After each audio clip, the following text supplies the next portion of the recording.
In today's video, I'm just going to talk about one of the setups that we had in the trading room today and why you need to be super nimble if you're going to consider any counter trend trades. Okay, so this is one of the ones that I set up in the room today, and it was on the NASDAQ.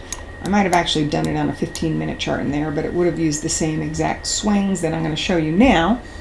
And at that point, we were rallying off of this last low, and I wanted to see where there might be resistance for a possible short, because we did actually have a new pattern of lower lows and lower highs, so we wanted to check that out. So what I did again was take these some of these prior rally swings and then project 100% of those from the recent low, and then also ran a 618 retracement of the prior high to low swing, and that gave us this area of 63.01 to 63.06. So we put that out as a resistance decision that you could take sell triggers against.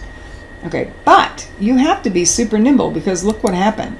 We did see a really nice decline off of this area. It did not make the full target. Your typical target would have been the 1272 extension of the swing into the swing into the zone here, extended downwards.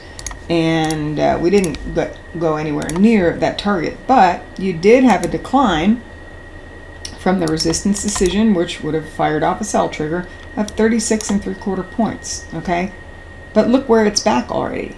It's just about back where we started. So you have to be really quick to ratchet down stops if you take one of these trade setups, because the market can just as easily reverse and take it away from you. Okay, so anyway, that's just a point I wanted to make about the counter trend trades. You can't really disappear and walk away and not watch them.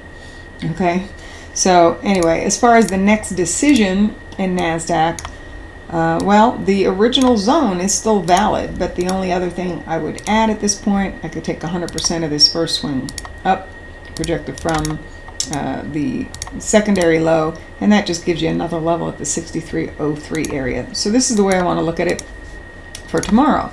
If we stay underneath this general area, then I'm going to watch for another possible sell trigger that could get us to extend to the downside. However, if we come back through this same key resistance, that's going to indicate that this decline is over, and that instead we're going to start shooting for new highs once again. So, use this as an important decision point. And to give you a little bit of context on that, take a look at the daily futures chart, and you'll see that when we pulled back recently, once again, you hit symmetry support just like we did in the S&P. And if we do resume the rally from above this last low, your bigger picture target from the daily chart comes in at the 63.80 area. Okay, but you can only really look for that if we start to power through the resistance that I just showed you on the 30.